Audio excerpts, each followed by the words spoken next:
Salam alaikum, sahaftolkom. J'espère que vous allez bien, chers futurs médecins, surtout les étudiants de la 3e année.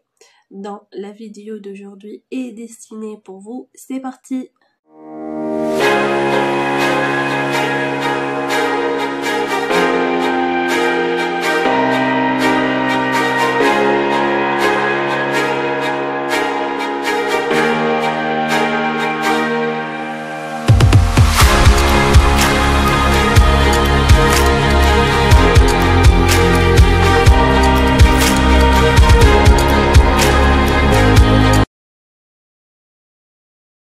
Donc, le cours d'aujourd'hui sera les coquilles gram-négatifs. Et parmi les coquilles gram-négatifs, on va étudier les méningocoques. Voilà, les méningocoques, parce que ce sont des bactéries très virulentes, très dangereuses, ou responsables d'une épidémie importante. Dans une épisode très courte. En plus de ça, les méningocoques provoquent la méningite. Provoque la méningite. La méningite est une infection hautement contagieuse et peuvent être mortelles en moins de 24 heures. La personne fait donc on va étudier dans les méningocoques la Neisseria meningitidis, la Neisseria gonocoque, la Bartonella cataralis. On va définir chacune. On va étudier leur habitat, leur pouvoir pathogène, les facteurs de pathogénicité, comment on va effectuer leur diagnostic bactériologique et enfin on va terminer par leur traitement.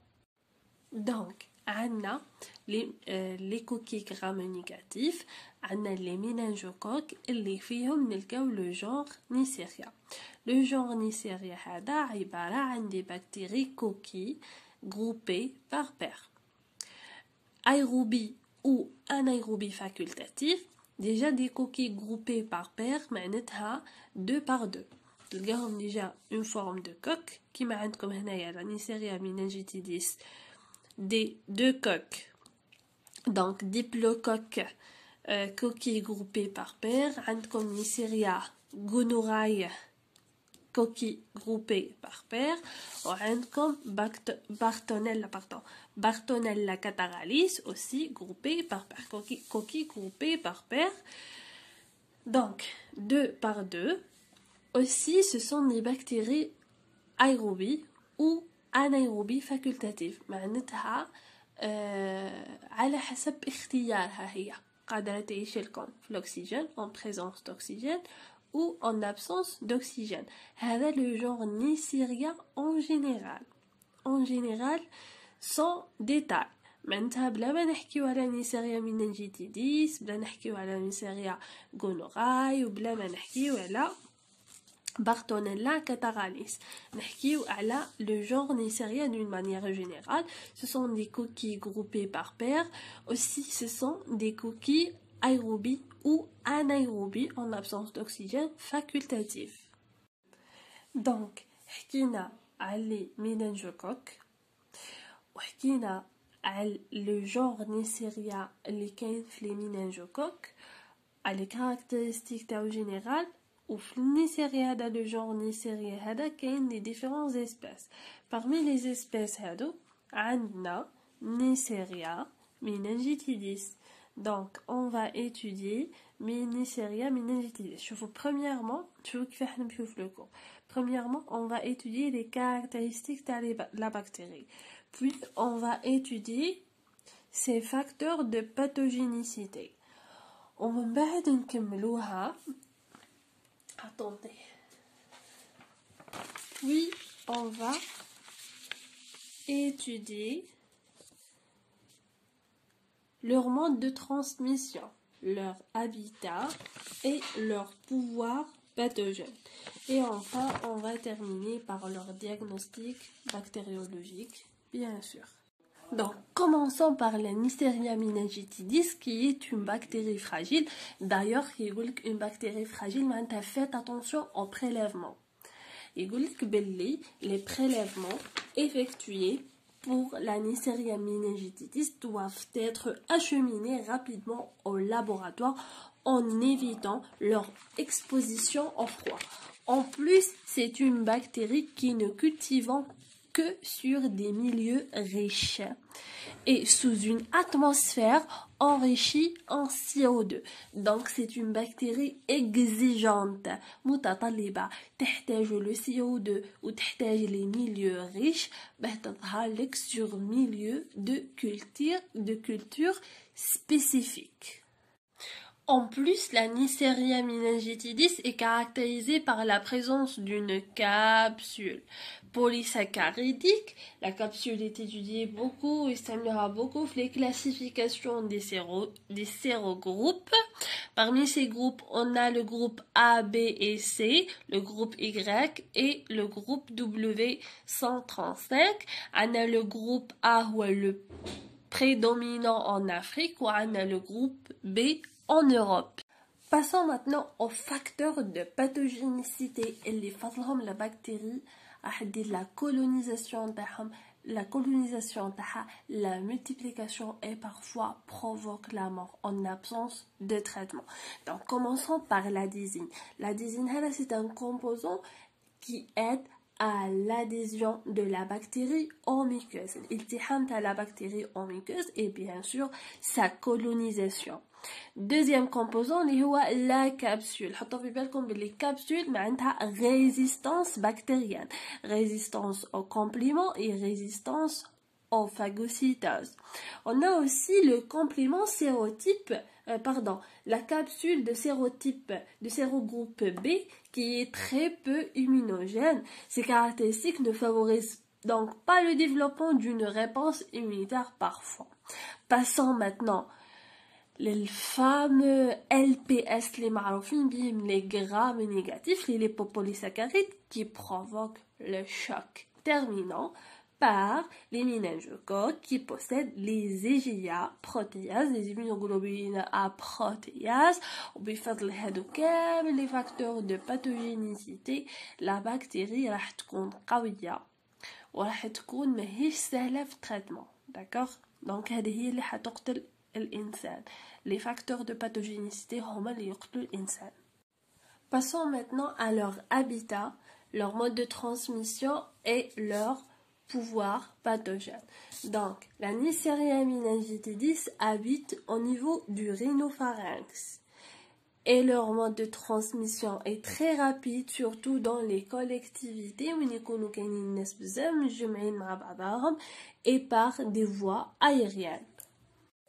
Après leur transmission par des voies aériennes, la Neisseria meningitidis franchit la barrière muqueuse. D'ici, et par voie hématogène, elle va gagner les méninges. Ici, ce qui provoque l'apparition d'une septicémie et une méningococcinée.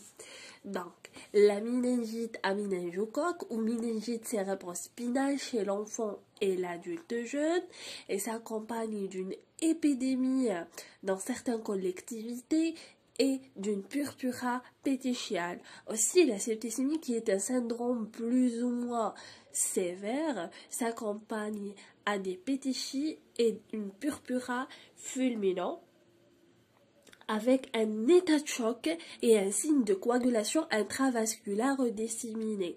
Donc, il va y avoir un pronostic très sévère. C'est le jugement qui porte un médecin après le diagnostic dans ce cas. Après le diagnostic général, un diagnostic complémentaire bactériologique doit être effectué. Donc, on va prendre des prélèvements des sites de la présence de la bactérie. Notez bien que le pharynx n'a que peu de valeur. Donc, on va prendre des prélèvements du liquide céphalorachidien et du sang. Et parce que la bactérie est une bactérie fragile, les prélèvements doivent être acheminés rapidement au laboratoire en évitant leur exposition au froid. Donc, on va isoler la bactérie. Bien sûr, les Neisseria meningitidis, ce sont des diplocoques gram négatifs. Après leur culture, leur précision du sérotype et une étude de la sensibilité aux antibiotiques et à la concentration minimale inhibitrice de la pénicilline G, le médecin, enfin, constate la dose idéale que tue la bactérie chez notre patient. Passons maintenant aux deuxième espèce du genre Neisseria qui est la Neisseria gonorrhoeae ou gonocoque qui est une bactérie très fragile aussi qui est la Neisseria meningitidis. Leur culture nécessite la présence d'un milieu riche spécifique et la présence du CO2. Maintenant, leurs facteurs de pathogénicité qui sont la présence d'épili, de romalépili, ce sont des facteurs d'adhésion en muqueuse génitale et la protéine de la membrane externe qui aide à leur adhésion et leur invasion dans les cellules épithéliales. Terminons avec les facteurs de pathogénicité qui sont les plus graves, les IgA protéases et les lipopolysaccharides, les grammes négatifs qui jouent un rôle dans les lésions cellulaires. Donc, la Neisseria gonorrhoeae habite dans les voies génitales et transmise d'une manière sexuelle, ce qui provoque l'apparition des infections urogénitales chez le mâle et chez la femelle. Malheureusement, il va y avoir une localisation extragénitale, ce qui provoque l'apparition des infections pharyngées, conjonctivales, une bactérémie et aussi des arthrites septiques. Donc les infections urogénitales, appelée aussi blénorragie, c'est une des infections sexuellement transmises les plus fréquentes. Chez l'homme, après une incubation de 3 à 5, 1 à 15 jours maximum, il va y avoir l'apparition des urétrites antérieures aiguës avec un écoulement de pus. Comme tu vois, la gravité de la bactérie. Les complications, une infection ascendante, une orchite, l'inflammation des testicules, une épidédymite et une prostatite. Chez la femelle, les symptômes sont moins évocateurs, mais quand même, une cervicite, une urétrite bartholénite et les complications aussi ascendantes qui m'a la femme, qui m'a l'homme. Donc, il va y avoir une salpingite, l'inflammation de la trompe de l'utérus et enfin une inflammation pelvienne. Toujours après un diagnostic général, un diagnostic complémentaire bactériologique doivent être effectués. Donc, on va prélever des échantillons de l'écoulement urétral, de l'endocole, de la marge anale et après une culture de la bactérie sur des milieux spécifiques, on va l'isoler, l'identifier et enfin, on va poser notre diagnostic de certitude. Terminons le cours par l'espèce Bartonella cataralis du genre Bartonella. Dans l'homme et leur hôte spécifique ou privilégié, ce sont des diplocoques gram négatifs, bactéries non fragiles, mais les prélèvements devront parvenir rapidement au laboratoire lors du diagnostic bactériologique. Donc la Bartonella cataralis habite au niveau des muqueuses, au niveau des muqueuses humaines, les fosses nasales de l'individu sain. Donc l'individu il peut être un portage sain de la bactérie. Chez l'enfant, c'est la troisième étiologie des otites moyennes aiguës. Des voies respiratoires supérieures, notamment les sinusites. Et chez l'adulte, elle provoque des surinfections pathologies bronchiques chroniques, notamment au niveau des voies aériennes inférieures. Donc chez l'adulte, l'infection les voies aériennes inférieures ou chez l'enfant, les voies aériennes supérieures. N'oubliez jamais ça, le jour t'as le contrôle. Notez bien que la bactérie est isolée des sécrétions bronchiques. Lors des épisodes aigus chez les patients fragiles sur le plan pulmonaire bronchique aigu, lors des bronchopneumonies chroniques obstructives et lors des dilatations des bronches. Après un diagnostic général, un diagnostic bactériologique doit être effectué, dont on va prélever en fonction de la pathologie et du sphère touchée, essentiellement des des prélèvements bronchopulmonaires idéalement protégés. On va prélever le crachat avec une culture pure ou de pus au niveau du sinus nasal ou en cas des otites moyennes aiguës après un paracenthèse. La paracenthèse est une ponction pratiquée dans une cavité du corps pour en retirer du liquide.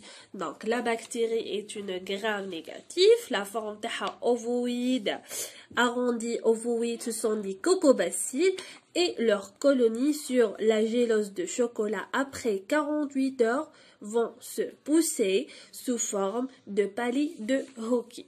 ديروا بالك في الانترنت sur internet le palais de hockey de 4 jours comme c'est un jeu américain اللي يلعبوها les américains. Bon, finalement je voulais vous dire que j'espère que فهمتوا عليا bien, que le cours كان بالنسبه لكم clair, facile et bien résumé. Le cours prochain sera les virus, Inch'Allah, après 2 jours. Bon courage.